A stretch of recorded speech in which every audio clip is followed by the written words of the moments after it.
Après, on va faire un bowling. Là. On va parler ce soir d'un personnage qui s'appelle, que vous connaissez toutes et tous, ou peut-être pas, on va voir, Rabbi Shimon Bar Yochai. Rabbi Shimon Bar Yochai. Est-ce que vous avez tous et toutes entendu parler de ce monsieur? Simon, fils de Yochai. Non? Oui? Non? Qui n'a pas entendu parler de Rabbi Shimon Bar Yochai? Levez la main, n'ayez pas honte. Donc tout le monde a entendu parler. Et il n'y a personne qui répond à aucune de mes questions. Donc du coup, je suis perdu là. Qui n'a pas entendu parler de Rabbi Shimon Bar Yochai? On lève la main. Voilà, Déborah, la courageuse, c'est bien. Il y en a d'autres? Tout le monde a entendu parler? Ok. Alors, Rabbi Shimon Bar Yochai, il est très connu pour une raison, toute simple, c'est quoi? C'est qu'il est l'auteur du livre très célèbre du Zohar, le Zohar HaKadosh. Le Zohar HaKadosh qui est en vérité le livre qui a inspiré, qui est, on va dire, la Torah écrite de tout ce qu'on va appeler la Kabbalah, tout ce qui est les secrets de la Torah. Donc c'est en cela que Rabbi Shimon Bar Yochai est très connu. Maintenant, c'est malgré tout un personnage énigmatique dont on ne connaît pas beaucoup son histoire. On connaît quelques histoires qu'on nous a racontées quand on était enfant. Par exemple, qu'il a étudié 12 ans dans une grotte avec son fils. Il a fui les Romains et pendant 12 ans, il a étudié dans une grotte avec son fils. Et évidemment au fur et à mesure du temps passé dans cette grotte, ils n'avaient plus d'habits, ils n'avaient plus rien, donc ils ont dû vivre d'une manière très spéciale. Ils ont creusé dans la terre un trou et ils se sont couverts. C'est-à-dire ils ont plongé dans ce trou et ils ont couvert leur corps sous la terre pendant des années. Et ils ont vécu de manière un peu miraculeuse.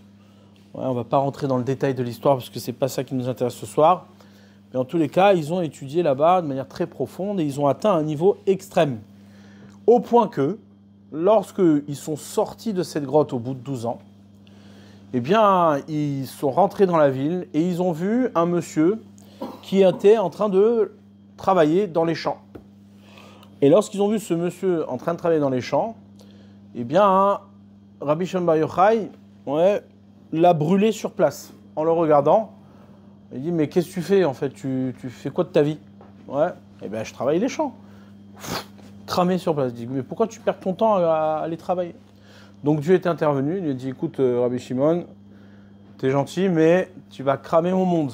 Il y a mon monde entier, tu vas le brûler, tu vas le détruire. » Donc du coup, qu'est-ce qu'il a fait, Rabbi Shimon Bar Yochai? Il est retourné 1 an dans la grotte pour pouvoir un peu contrôler sa dimension de vérité, pour pas évidemment détruire le monde dans lequel il habitait. Il vivait à un niveau tellement haut dans ce qui était le lien avec l'étude de la Torah qu'il ne pouvait pas admettre qu'on puisse perdre son temps à des futilités, mais des choses purement matérielles. Maintenant, ce qui est intéressant, c'est quoi? C'est que Dieu lui a dit, écoute, retourne dans la grotte, et on voit que pour apaiser cette puissance, il a dû étudier encore 1 an de plus. Donc on aurait pu imaginer, si tu étudies encore 1 an de plus, au contraire, ce qui va se passer, c'est quoi? C'est que tu vas encore cramer un peu plus tout le monde. Bien non. En fait, le fait d'avoir étudié encore plus, il a pu approfondir d'une telle manière que son monde, le monde dans lequel il vivait, puisse être complètement préservé. Et ça, cette petite histoire-là, elle va nous servir de point de départ pour ouvrir une réflexion sur ce que Rabbi Shimon Bar Yochai nous a apporté. Alors évidemment, ce serait beaucoup trop long pour pouvoir approfondir tout ce que Rabbi Shimon Bar Yochai nous a enseigné, mais je ne suis pas sûr de pouvoir résumer tout ça.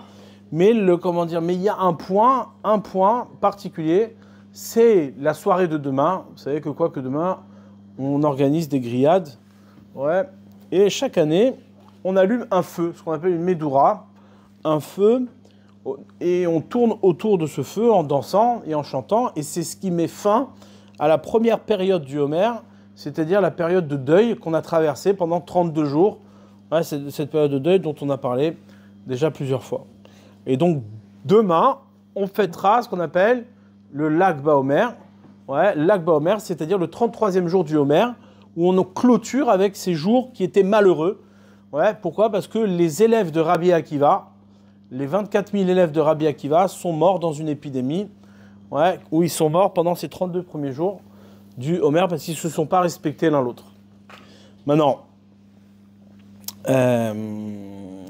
donc du coup, on voit que quoi ? Que ce Lag BaOmer, ouais, il est pris comme référence pour fêter la disparition, c'est-à-dire le jour de la mort de Rabbi Shimon Bar Yochai. Ouais, il y a beaucoup de discussions autour de ce sujet, de savoir si c'est vraiment la vraie date ou pas. Peu importe, nous on l'a retenu comme tel.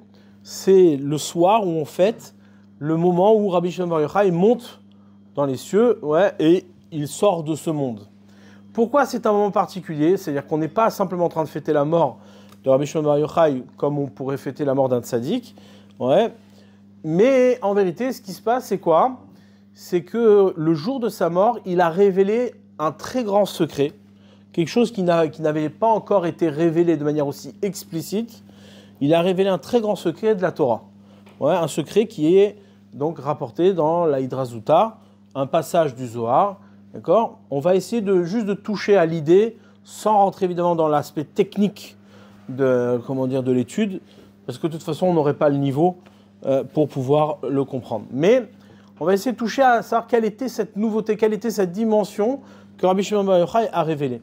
Alors, ce qui est intéressant, c'est quoi ? C'est que dans cette histoire, il se passe que Rabbi Shimon Bar Yochai, il avait ses élèves autour de lui au moment où il était mourant, et donc il était enfermé chez lui à la maison, et en vérité, il pleurait. Il pleurait pourquoi ?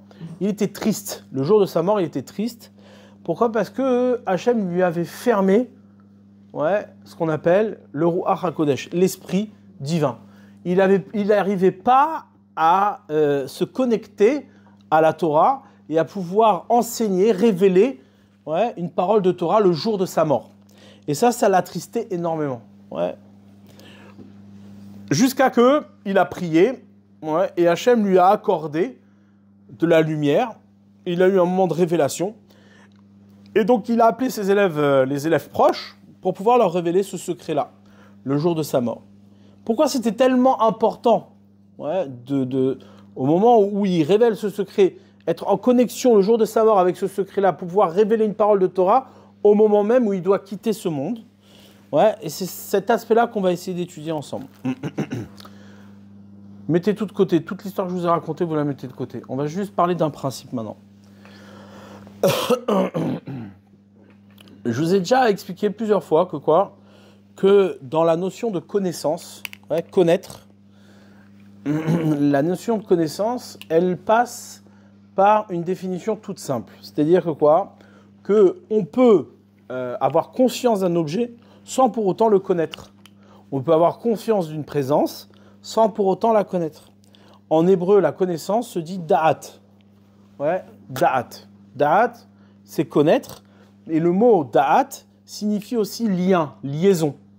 C'est-à-dire qu'en vérité, la véritable connaissance, c'est arriver à se lier à l'objet de ma connaissance.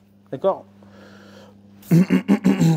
Pourquoi il faut arriver à une telle dimension pour pouvoir connaître un objet ? Pour une raison toute simple.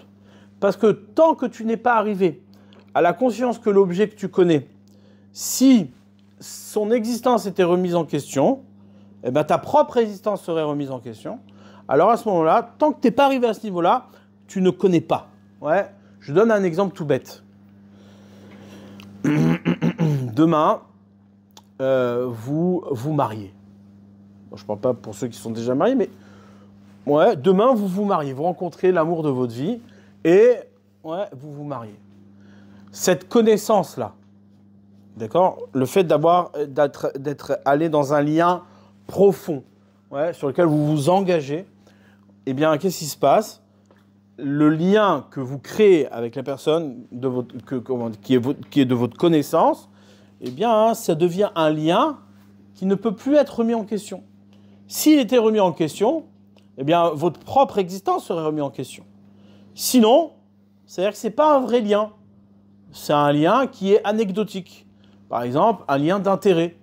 Ouais, comme nous disent nos sages, tout amour qui dépend d'un objet, ou qui dépend d'une chose ou d'une circonstance, ouais, et ben, si l'objet disparaît, si l'intérêt disparaît, l'amour disparaît.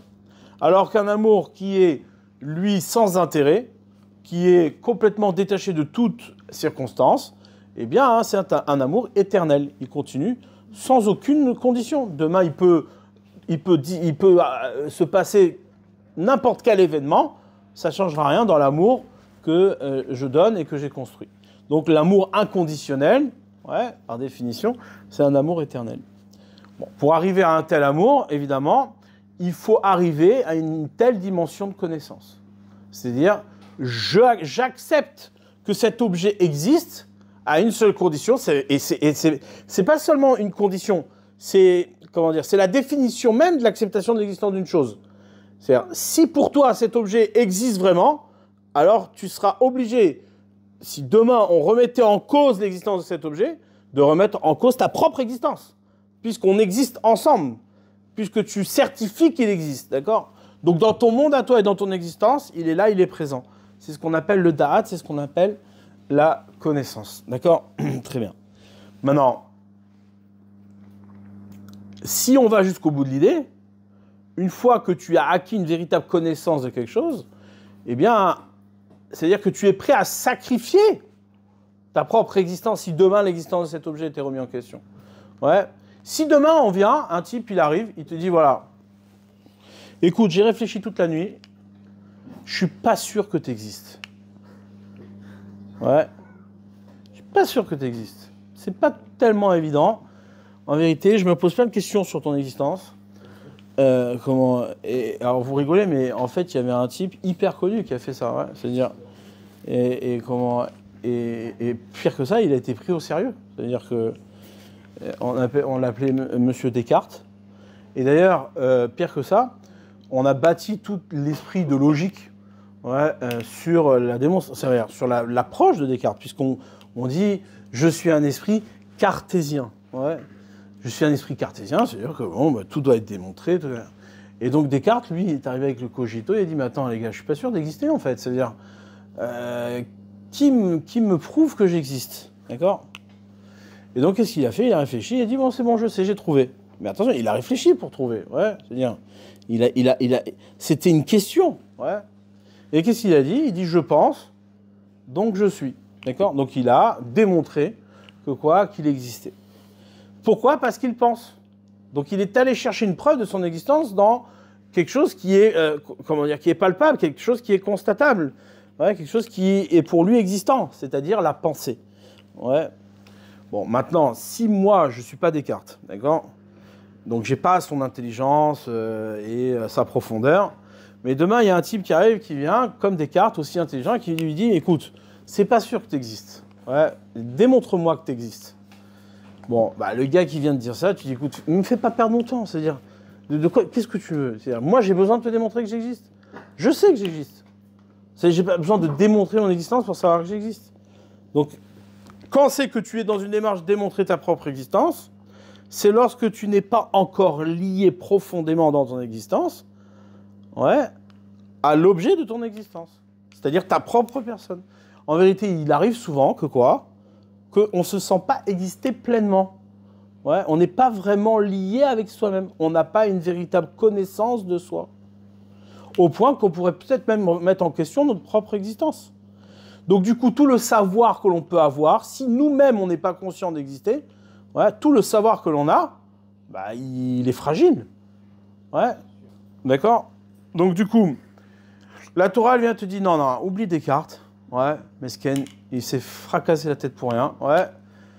La véritable démonstration, c'est j'existe, donc j'existe. Ouais, c'est tout, il n'y a rien d'autre. Il n'y a pas besoin de penser, ouais, et pas besoin d'aller chercher une consistance dans la pensée elle-même pour pouvoir dire et constater que tu existes. D'accord ? Très bien. Maintenant, pourquoi c'est tellement important ça ? Parce que, en vérité, au bout du compte, eh bien, lorsque moi-même, j'ai conscience de moi-même, au point que mon existence ne peut pas être remise en question. Donc, tout l'objet de ma connaissance doit être du même type. Et pire que ça, si demain tu viendrais discuter mon existence, eh bien, je te mords. Je dis, mais de quoi tu me parles? On n'est pas dans le même monde, toi et moi. Ouais. Donc, quelqu'un qui est profondément convaincu de l'existence de quelque chose, qui est profondément convaincu de la connaissance d'un objet, eh bien, il serait prêt à mourir pour confirmer l'existence de cet objet. D'accord? Parce que l'un et l'autre sont liés. Sa propre existence est liée à la connaissance qu'il a des objets et la connaissance qu'il a des choses. Maintenant, de ce fait, quand Hachem, il a puni Adam Arishon de la mort, en vérité, il n'a pas puni de la mort simplement pour le punir et lui faire du mal. Non. Il a puni de la mort pour lui faire acquérir dans un moment de sa vie la véritable connaissance. Ouais. Imaginons toute ta vie, ouais, tu investis dans quelque chose qui n'existe pas vraiment. Ouais. Toute ta vie, tu es là, tu viens, tu vis, tu es là, tu profites. Ouais, tu es persuadé que la vie, c'est l'argent, c'est ce type de personne. Combien de gens se rendent compte dans les épreuves ils faisaient semblant d'exister parce qu'ils fréquentaient les mauvaises personnes, ou ils étaient dans le paraître, ou ils étaient dans... D'accord? Il y en a qui s'en rendent compte, il y en a qui s'en rendent pas compte. D'accord? Mais souvent, ce qui se passe, c'est quoi? C'est quand c'est qu'on a une prise de confiance, c'est dans l'épreuve. L'épreuve, elle te remue. Mais qu'est-ce qu'elle fait, l'épreuve? En vérité, elle tue ta vie d'avant.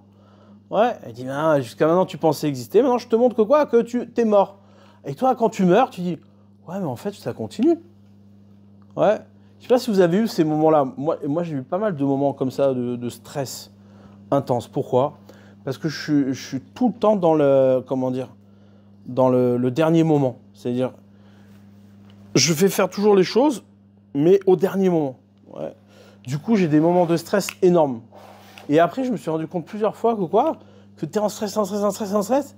Et puis, dès que c'est passé, c'est passé, quoi. Ouais, c'est passé.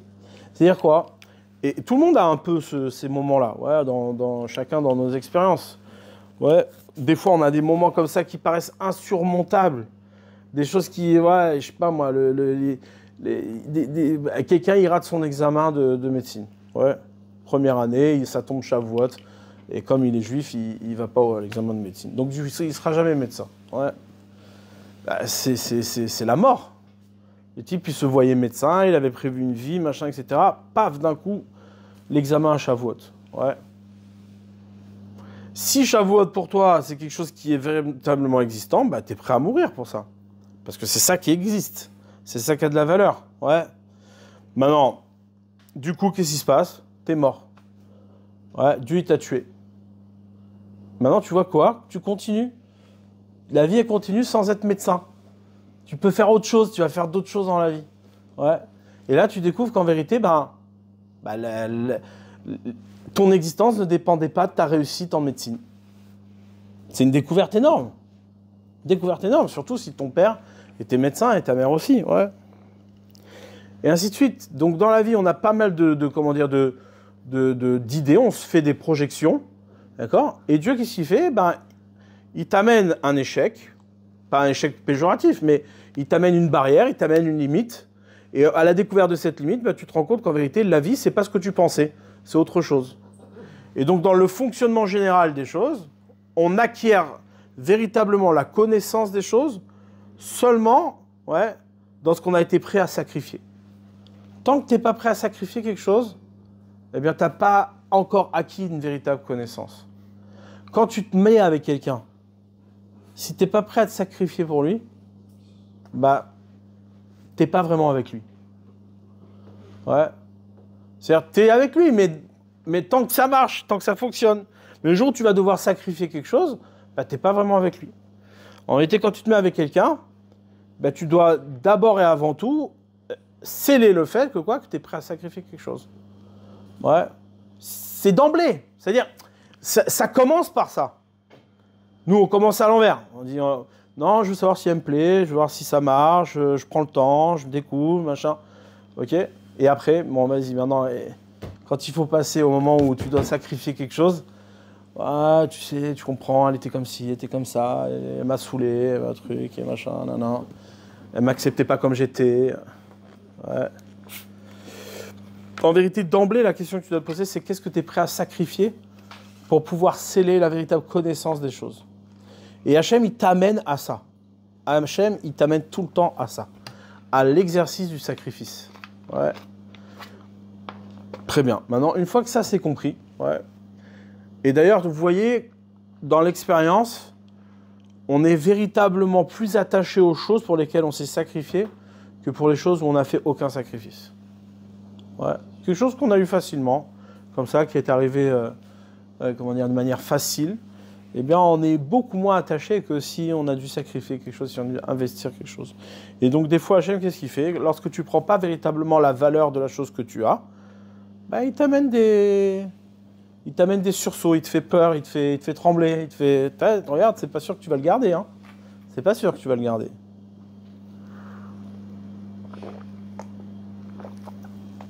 Ça, c'est ce qu'on appelle la connaissance. Et c'est ça, l'expérience de Rabbi Akiva. Alors, bien entendu, poussé à l'extrême, à un niveau que nous, on est encore trop fragile pour désirer la connaissance comme Rabbi Akiva. Mais qu'est-ce qui s'est passé au moment où Rabbi Akiva doit mourir? Il est attrapé par les Romains. Et les Romains lui disent, bon, écoute, Rabbi Akiva, c'est bien beau, mais tu as enseigné la Torah alors qu'on t'avait interdit de l'enseigner. Ouais, mais Rabbi Akiva a dit, mais moi, si tu me mets en dehors de la Torah, je vis pas. Ça sert à rien. Un monde sans Torah, c'est un monde sans connaissance. C'est un monde sans moi. Donc autant mourir. Qu'est-ce qu'il y a? Donc c'est pour ça qu'il est prêt à sacrifier pour enseigner la Torah. Donc qu'est-ce qu'il fait? Il enseigne la Torah jusqu'au jour où il se fait attraper. Le jour où il se fait attraper, qu'est-ce qu'ils font les Romains? Ils le mettent sur la place publique pour donner l'exemple. Ils prennent un peigne de fer et hop, ils commencent à le peigner. Ouais, on va voir si tu vas rigoler longtemps. Et là, Rabbi Akiva, qu'est-ce qu'il fait? Il sourit, il est content. Ses élèves qui sont attroupés autour de lui pour pouvoir l'accompagner dans son dernier moment. Et Rabbi Akiva, eh bien, il est heureux, il est content. Alors, les élèves, ils disent, mais Rav, c'est jusque-là que ça va? C'est-à-dire, franchement, il faut arrêter les bêtises. Ouais, on n'est pas des tarés, ouais. Et il dit, mais oui, toute ma vie, j'ai attendu ce moment. Quand je disais Shema Israël Hashem Elokeinu Hashem Echad, ouais, il y a marqué Ve'afta et Hashem Elokecha bechol levavcha ufchol nafshecha ufchol modecha. Tu aimeras l'Éternel ton Dieu de toutes tes forces, c'est-à-dire de toute ta vie. Donc du coup, l'amour d'Hachem, elle est inconditionnelle et rien ne peut remettre en question cet amour-là. Donc du coup, toute ma vie, je voulais savoir si c'était vrai ce que je disais. Je voulais savoir si j'étais dans une connaissance véritable ou bien stam, une connaissance utopique, ouais, idéaliste de la Torah et des mitzvot et de ma relation à Hachem. Ouais. Souvent, on se fait des rêves comme ça. On s'idéalise. Mais lorsqu'on est devant le problème, lorsqu'on est devant l'expérience, c'est déjà plus compliqué. Donc Rabbi Akiva, il était content de pouvoir confirmer que toute sa vie, il n'avait pas menti. C'était vrai. Ouais. Et là, c'est marqué qu'au moment où il lit le schéma, il est marqué Shema Israël Hashem Elokeinu Hashem Echad. Au moment où il dit Echad, son âme, elle sort de son corps et il est mort. Ouais. Il a rejoint le ciel. Maintenant, pourquoi son âme, elle est sortie au moment où il dit Echad? C'est parce qu'il est arrivé à un véritable degré de connaissance, c'est-à-dire d'union parfaite, d'unité parfaite, ouais, où il n'y a plus du tout de contradiction entre le monde duquel il vient et le monde dans lequel il va. Ouais. C'est-à-dire que quelqu'un qui est prêt à comprendre et à saisir que le monde qu'il a vécu, rien dans ce monde n'est objet de connaissance véritable, si ce n'est que l'amour d'Hachem, alors là, à ce moment-là, il a acquis la véritable connaissance et il est arrivé au degré d'unité parfaite. Ouais. Puisque de toute manière, de ce monde-là, on meurt. Donc il n'y a rien dans ce monde qui a un degré de connaissance véritable. Puisque le monde dans lequel on vit est un monde qui, de toute façon, ouais, sans être dans la, dans l'angoisse, ouais, mais je vous rassure tout de suite, on va tous mourir, ouais, à 120 ans, mais on quittera ce monde, ouais, je vous enlève le suspense, ouais, je me le dis à moi-même aussi, hein, on s'enlève le suspense ensemble, c'est sûr et certain qu'à un moment donné, on va mourir. Ouais, on ne sera plus là. Donc ça veut dire quoi? Ça veut dire que le monde dans lequel tu vis n'est pas une véritable connaissance. C'est un monde qui est momentané et que l'existence absolue des choses n'est pas dans ce que tu vas vivre là, ici. Ouais. Donc du coup, comment tu vas, oui, te connecter à un degré de connaissance véritable, un degré de connaissance absolue? C'est quoi? C'est dans le sacrifice que tu es capable de donner. C'est ça qu'on appelle la vertu du kavod. Honorer, c'est d'abord et avant tout prendre conscience de ta capacité à sacrifier ce que tu es pour l'autre. À sacrifier ce que tu es pour ce qui est véritablement. D'accord? Ça, c'était Rabbi Akiva. Maintenant, Rabbi Akiva, c'était le maître de Rabbi Shimon Bar Yochai. C'était son maître. Ouais. Maintenant, Rabbi Shimon Bar Yochai, lui, il a eu une toute autre histoire. Lui aussi, il a été poursuivi par les Romains. Ouais. Même sa femme, elle a été assassinée par les Romains. Ouais. Mais lui, il n'a pas été attrapé par les Romains. Et il a vécu jusqu'au dernier moment. En plus de ça, avec la chance de pouvoir, le jour de sa mort, quitter ce monde avec un chidouche, avec une parole de Torah qui n'avait pas encore été révélée jusqu'à aujourd'hui. Pourquoi c'était si important pour Rabbi Shimon Bar Yochai? C'était important parce que justement, au moment où tu quittes ce monde, au moment où tu meurs, est-ce que ça va être un moment de révélation ou c'est un moment où tout s'éteint? Où toute la vie que tu as vécue n'a rien à dire? Ouais. Quelqu'un qui quitte ce monde et que tout ce qu'il a à témoigner de ce qu'il a vécu, c'est du vent. C'est du rien, il n'a rien à révéler, eh bien, à ce moment-là, sa vie ne veut rien dire. Ça, c'était la préoccupation de Rabbi Shimon Bar Yochai. Il dit, est-ce que ma vie va vouloir dire quelque chose? Ouais, c'est pour ça qu'il priait, qu'il pleurait, pour pouvoir révéler, véritablement, une parole qui allait pouvoir se révéler au moment même où il quitte ce monde, où il y a un enseignement possible. Ouais. Ça, c'était Rabbi Shimon Bar Yochai. Maintenant,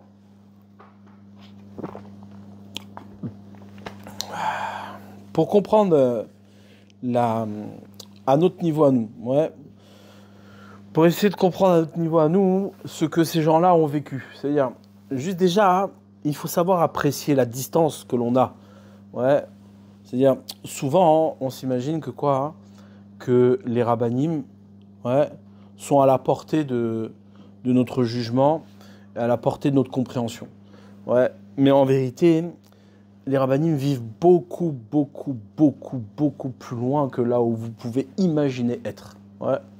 C'est-à-dire que, évidemment, que Rabbi Shimon Bar Yochai et Rabbi Akiva, qui sont encore plus dans des générations encore beaucoup plus élevées que la nôtre, eh bien, ils sont à des années-lumière. C'est-à-dire leur vécu était dans un désir de connaître et d'exister beaucoup plus profond que le désir de connaître et d'exister que l'on a aujourd'hui.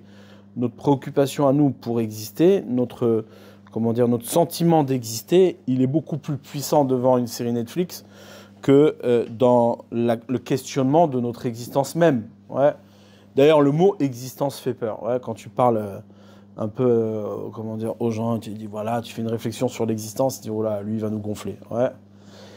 Pourquoi? Parce que ce qui t'intéresse le plus, là où tu te sens exister vraiment, c'est devant une série Netflix. Ouais. C'est beaucoup plus puissant, beaucoup plus pertinent. Ouais.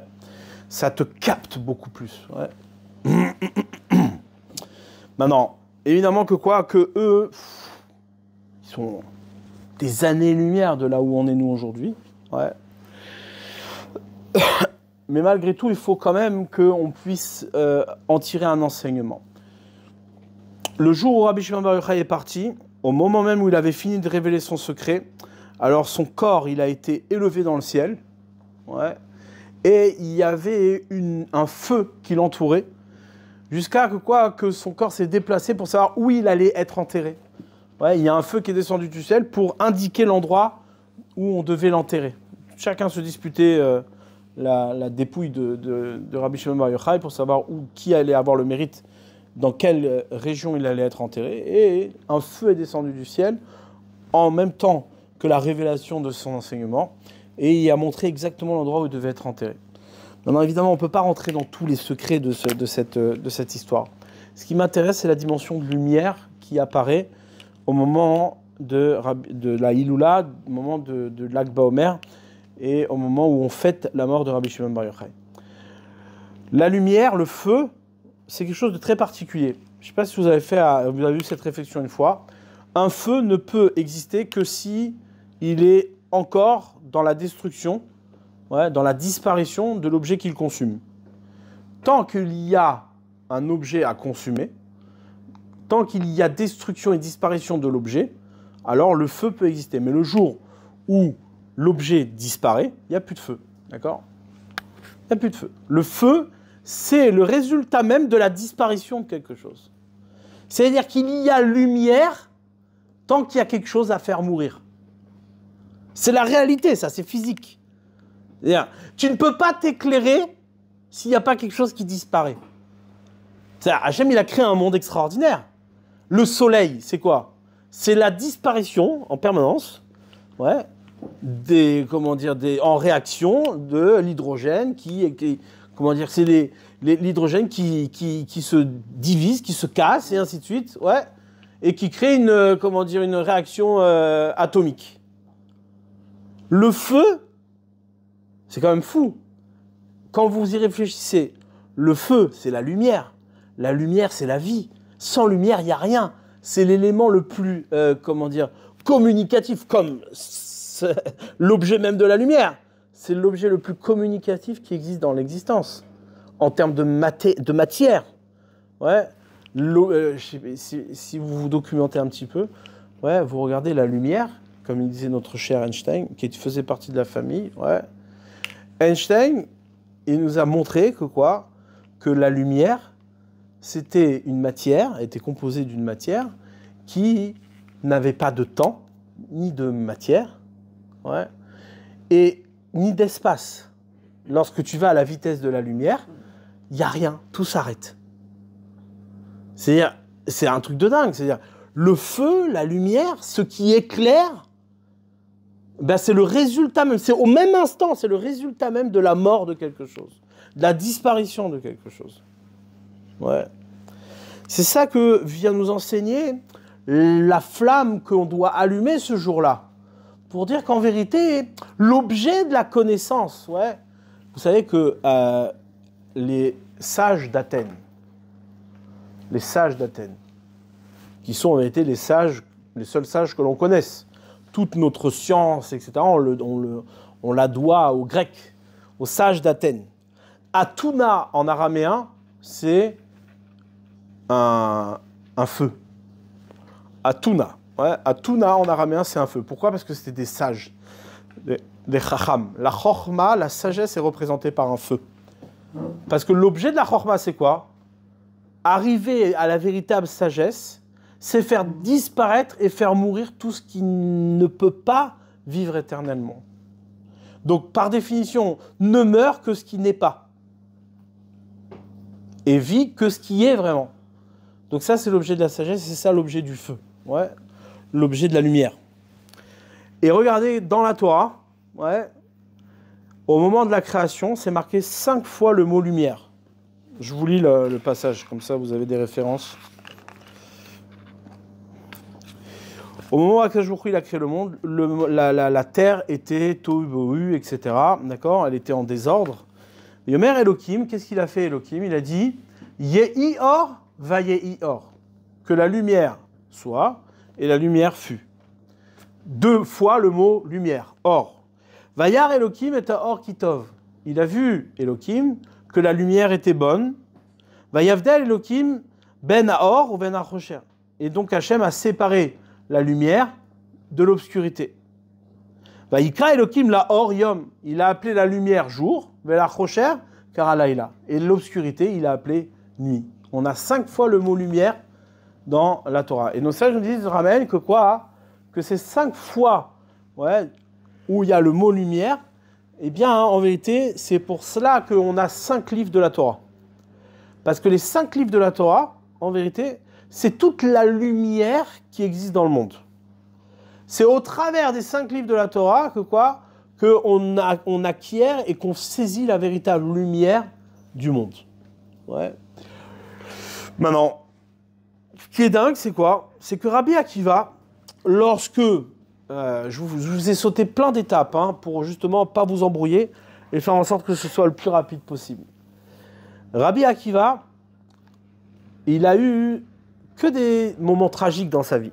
Pourquoi? Parce qu'il a désiré profondément révéler la venue du Mashiach, la fin du monde, la fin des temps. Et une de ces tragédies, c'était quoi? C'était la mort de ses 24 000 élèves. Ouais, Rabbi Akiva, c'est un monsieur qui a commencé à s'intéresser à la Torah qu'à 40 ans. Comment ça s'est passé? Il a vu une jolie femme, une femme avec laquelle il s'entendait très bien. Cette femme-là était la fille d'un richissime personnage, illustre personnage de l'Assemblée d'Israël, très connu. Et elle a vu dans Rabbi Akiva un potentiel. Un type à 40 ans qui foutait rien. C'est-à-dire, un monsieur, Rabbi Akiva, à 40 ans, quand il voyait un rabbin, il avait envie de le mordre. Il détestait les rabbins. Ouais. C'est-à-dire comme quoi il ne faut pas perdre espoir. Ouais. C'est-à-dire que même tous ceux qui détestent les rabbins n'ont pas envie de les mordre. Ouais. Des fois oui. En tout cas, Rabbi Akiva, lui, il voulait les mordre, il ne les supportait pas, il voulait les mordre quand il les voyait. Et quand il a parlé avec cette Rachel, et bien qu'est-ce qui s'est passé? Ils ont fait un accord. Il lui a dit, écoute, je veux bien me marier avec toi, mais à une condition, c'est que tu vas étudier la Torah. Et donc Rabbi Akiva, il a dit, ok, pas de problème, je vais étudier la Torah. Donc qu'est-ce qu'il a fait? Il s'est marié avec Rachel contre l'avis de son père. Son père est normal, il est inquiet. Il voit sa fille qui se marie avec un mordeur de rabbin. Et donc, qu'est-ce qui se passe? À 40 ans, le type ne sait toujours pas lire. Qu'est-ce qu'il fait? Il va voir Nahum Ish Gamzu, un grand rabbin de l'époque. Il va s'installer au Talmud Torah, avec des enfants, et il commence à étudier. 40 ans, 5 ans, ils étudient ensemble, ils apprennent les lettres, et ils travaillent. Et comme ça, Rabbi Akiva, il monte, jusqu'au jour où il va voir sa femme et il lui dit, écoute, on a fait un pacte, toi et moi, il faut que j'aille étudier la Torah. Or ici, je ne peux plus étudier la Torah, il faut vraiment que je me donne à fond. Il dit, regarde, j'ai trouvé un endroit où je vais pouvoir étudier. Je vais aller rejoindre des maîtres, mais pour ça, il faut que je parte. Et je pars étudier, et quand je serai un Talmid Chacham, je reviendrai. Et il dit, d'accord, pas de problème. Donc Rabbi Akiva, il part 12 ans. Il se sépare pendant 12 ans. Donc sa femme, elle assume tout à la maison, etc. Vous connaissez comment les religieux, ils font pas attention tellement à leurs femmes, tout ça. Ils préfèrent aller étudier la Torah. Donc qu'est-ce qui se passe? Pendant 12 ans, il va s'exiler à la yeshiva, il étudie. Et un jour, il revient après 12 ans. Et il est devant la porte de la maison. Et là, il entend sa femme parler avec la voisine. La voisine qui vient et qui lui dit, mais t'as vu avec quoi tu t'es marié? C'est quoi ce pauvre type? Le type, il te laisse assumer le dur labeur de la vie, la maison, les enfants, le truc. Et toi, pendant ce temps-là, lui, il va étudier la Torah. Et sa femme Rachel, qui, elle est solide, elle dit, écoute-moi bien. S'il revenait aujourd'hui pour me dire qu'il repartait encore 12 ans, eh ben, je lui dirais de repartir.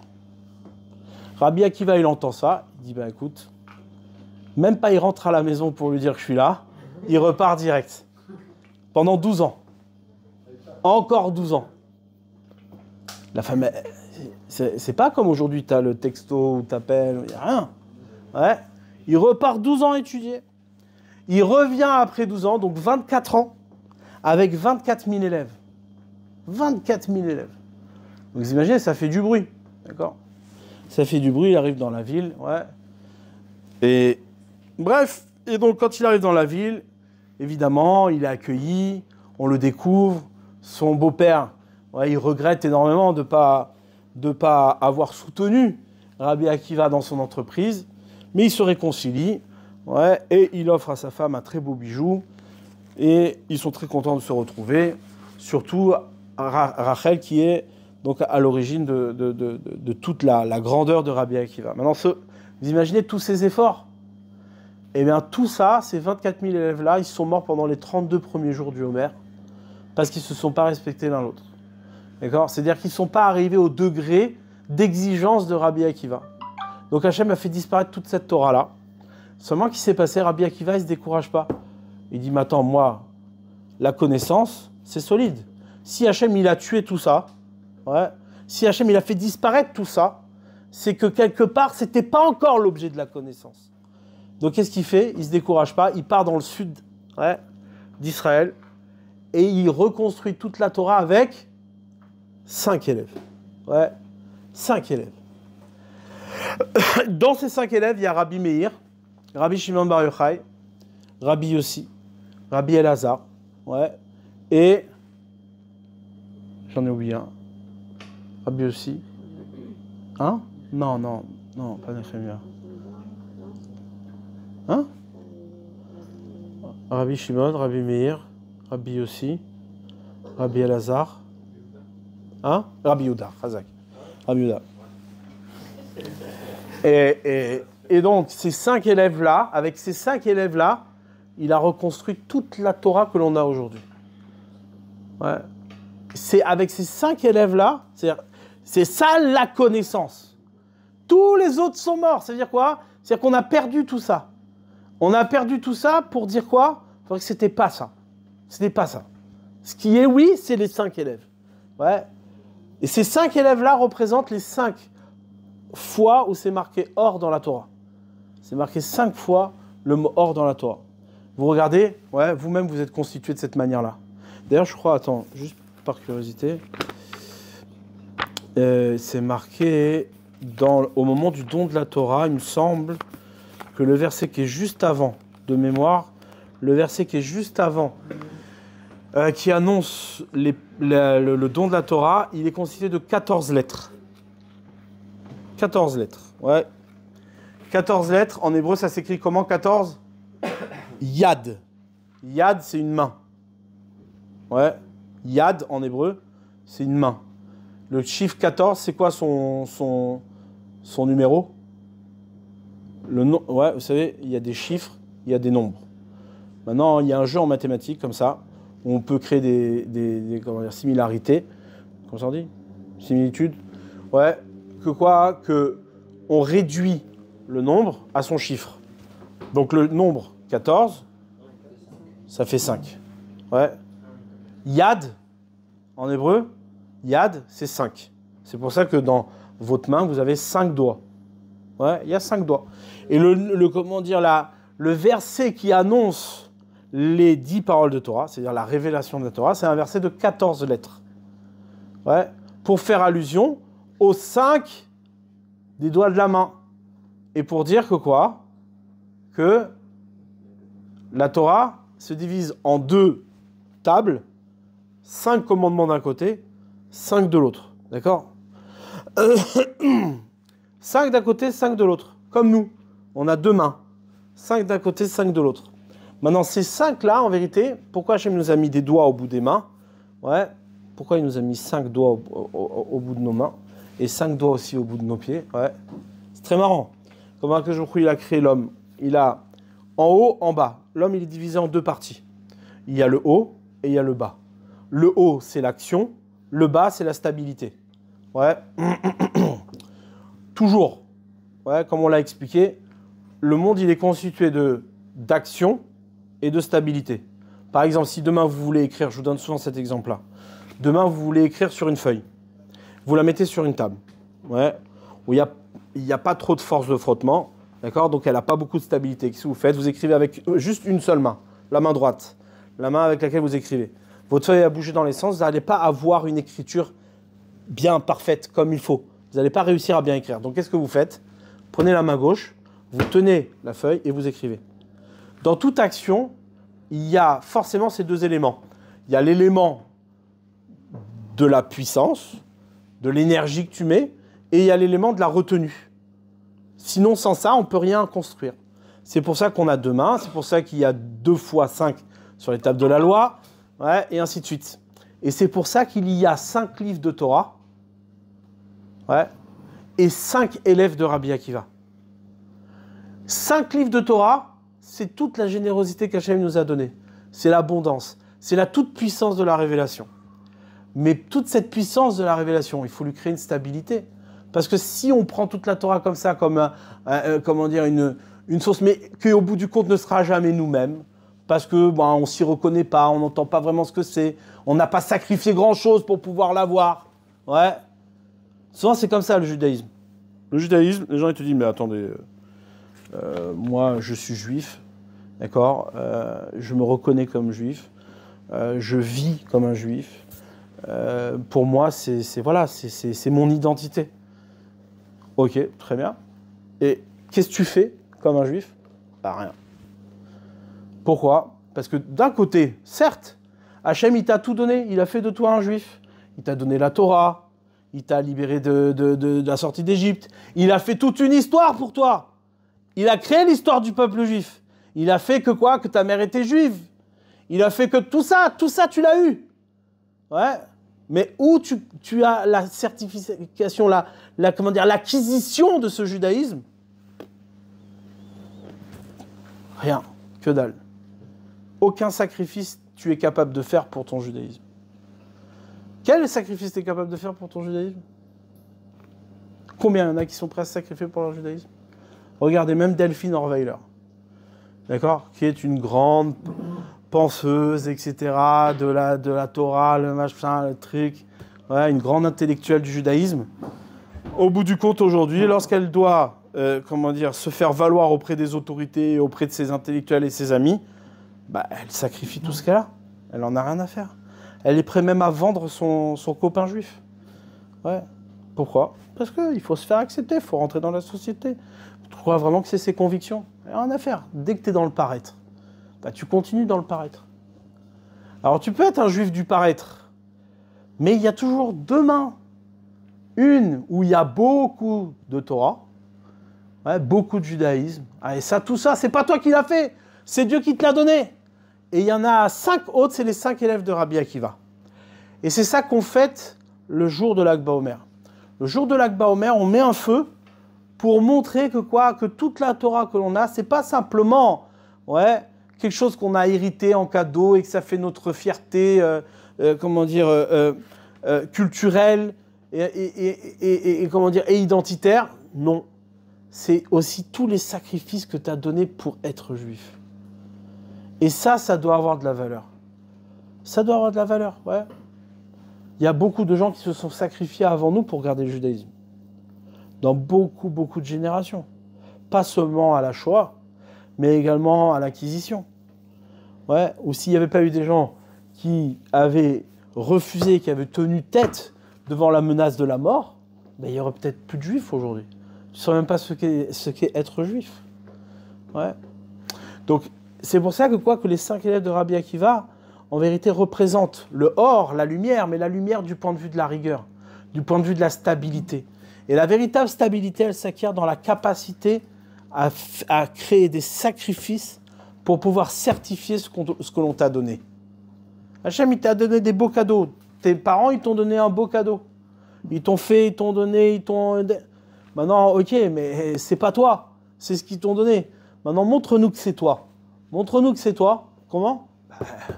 Tu vas avoir des épreuves dans la vie qui vont, juger aussi oui ou non. Et Hachem, il va faire mourir plein de choses. Il va faire mourir plein de choses dans ta vie. Pour voir si véritablement tu es capable d'accepter que quoi? Que ce qui est mort, ça y est, c'est fini. Arrête de t'accrocher à ce que tu as cru être vivant. Tout ça, c'est mort. Alors passe à autre chose maintenant. Essaie d'entendre la révélation. Le feu, la lumière, c'est quand tu es capable d'accepter que la lumière est le résultat de ce qui est mort. C'est comme ça que on s'illumine, c'est comme ça qu'on obtient de la lumière dans notre vie. Quelqu'un qui s'attache sans arrêt, il s'obstine à vouloir faire vivre ce qui est mort, c'est quelqu'un qui n'aura jamais de lumière. Il aura toujours de l'obscurité dans sa vie. Toujours de l'obscurité. D'où l'importance du deuil. Quand je dis deuil, c'est pas forcément quelque chose, une perte d'un proche. Ouais, ça peut être la perte de quelque chose qui nous était cher. Ouais. J'étais en couple pendant des années avec un gars. Ouais, et j'étais attaché à lui. Ça y est, il est mort. Ça y est. Il est mort, c'est mort. Ça y est. Fais ton deuil. Ah non, mais tu pourras jamais voir la lumière si tu n'es pas capable d'entendre que la lumière provient de ce qui est consumé et de ce qui se consume. Ouais. Ah oui, mais j'avais un père qui me tapait, c'était un sale type, machin, etc. Ok, c'est mort, ça y est. T'as cru que, comment dire, c'est mort. Ah, tu peux toujours te plaindre, tu peux toujours dire oui, mais je suis une pauvre victime, mais tu resteras dans l'obscurité. Ouais. Et c'est ça la force de Rabbi Akiva. Nos sages nous disent que quoi? Que Rabbi Akiva, il déprimait jamais. Il a perdu 24 000 élèves. 24 000 élèves, je ne sais pas si vous vous rendez compte, c'est quoi? C'est énorme. 24 000 élèves, il a perdu. Et il a soutenu la révolte de Bar Korba. Et il pensait que c'était le Mashiach. Ils se sont fait tous anéantir. Bétar, complètement. La Shoah, une autre Shoah. Ouais, c'est marqué que quoi que les Romains, ils tuaient tellement de gens dans la rue qu'il y avait des coulées de sang sur Jérusalem. Des fleuves de sang qui coulaient sur Jérusalem. Qu'est-ce qu'il a fait? Non, qu'est-ce qu'il y a? On continue. Allez, trouve-moi des élèves, on va reconstruire la Torah. 5 élèves, il est allé les chercher. Et il a fait les plus grands élèves. C'est eux qui, aujourd'hui, sont en vérité la lumière de la Torah. Et pourquoi? Parce qu'il a compris que tout ce qui est mort est mort. Et qu'en vérité, c'est l'objet de la révélation. C'est ça qui apporte la lumière dans le monde. C'est ça la véritable définition de la connaissance. Maintenant, juste, je vous dis ça, mais vous n'allez rien comprendre à ce que je vous dis et c'est terminé. Rabbi Shimon Bar Yochai, le jour de la révélation, c'est-à-dire le jour de sa mort, il a révélé un secret. Et ce secret-là, c'était en vérité les deux derniers visages qui manquaient, ouais, pour expliquer en vérité la totalité des visages. Ouais, je le dis pour moi, hein, je ne le dis pas pour vous. C'est pour moi, c'est pour me faire plaisir, pour clôturer mon Dvar Torah. Il y a 5 visages. Ouais, le monde est fait de 5 visages. Ces 5 visages-là sont la structure de l'être. Quand on appelle un visage, panim, c'est à la fois, en hébreu, on dit un visage panim. Panim, c'est exactement la même racine que pnim. Le visage, c'est l'intériorité. Ouais. C'est par le visage que l'on connaît l'intériorité d'une personne. D'ailleurs, c'est le seul endroit du corps, ouais, qui a sa particularité et sa singularité. Donc du coup, quand on voit le visage d'une personne, non seulement au travers du visage, on est capable de saisir ses émotions, mais en plus de ça, on est capable de l'identifier.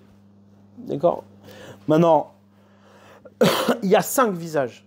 Ces 5 visages-là, en vérité, c'est la structure de l'être. Le père, la mère, chaque personne renvoie à 5 visages. Le père, la mère, ouais, les enfants et soi-même. D'accord? Quand je dis les enfants, c'est masculin, féminin et soi-même. Qui nous, on est à la centralité. Je vous ai vraiment, traduit ça dans un langage qui est beaucoup plus proche. Mais en vérité, il y a le père, la mère, la parole, ouais, ce qui découle du père et de la mère, c'est-à-dire les enfants. Ouais, et il y a le 4e visage qui, lui, est en vérité, on va dire, la structuration, l'habitation, la mise en place des choses, d'accord? Et le 5e visage, lui, il reste toujours secret. Il est tout à l'origine, c'est-à-dire c'est la volonté. Ouais. Dans le nom d'Hachem, comment on écrit le nom d'Hachem? Yud, Ke, Vav, Ke. 4 lettres, mais le Yud, il a une petite couronne sur la tête. Ouais, le Yud, c'est un point. Et sur le point, on met une petite couronne. C'est le 5e visage. Il y a 5 visages, pas les 5 éléments. 5 visages, ouais. Et ces 5 visages-là, en vérité, c'est quoi? C'est ni plus ni moins que les visages qui nous ramènent à ce qui est la véritable connaissance. Il n'y en a pas plus. Ouais. Et le jour de sa mort, Rabbi Shimon Bar Yochai, il a révélé 2 visages, le père et la mère. Pourquoi ils sont tellement importants, ces visages-là? Parce que c'est des visages qui vont au-delà, qui nous précèdent.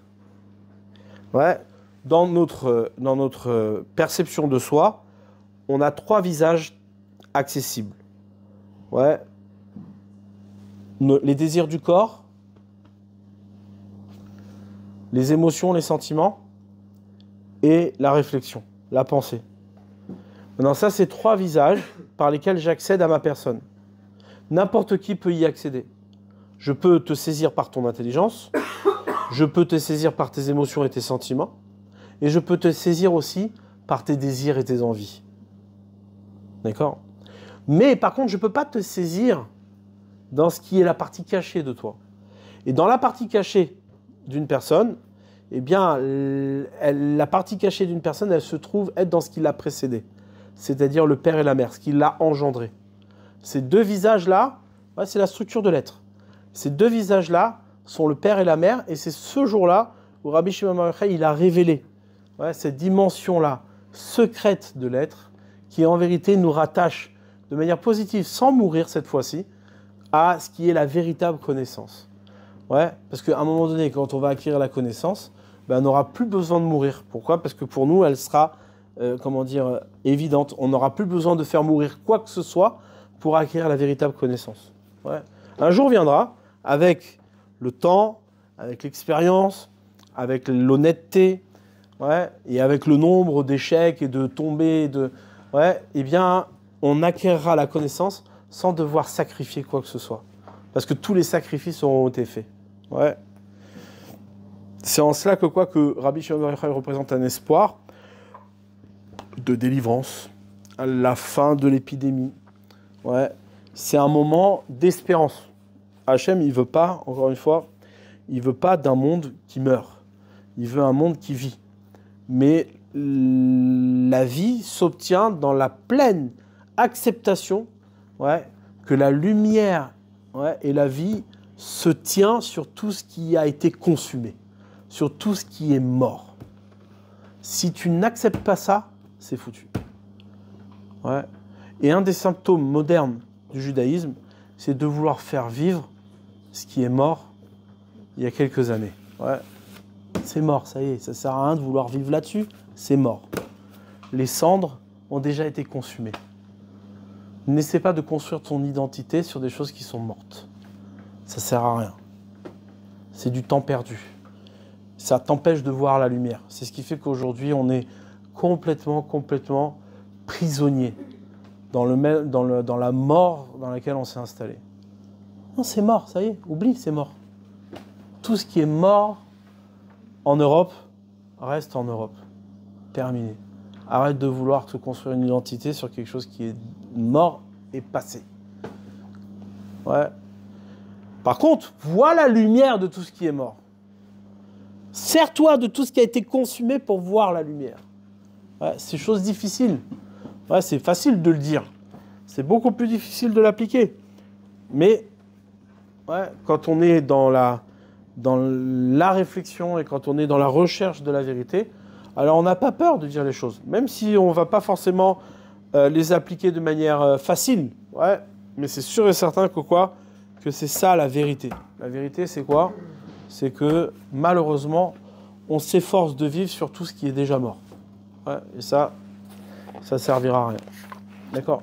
C'est ce que nous révèle Rabbi Shimon Bar Yochai. Ouais, Rabbi Shimon Bar Yochai. Tov, chazak.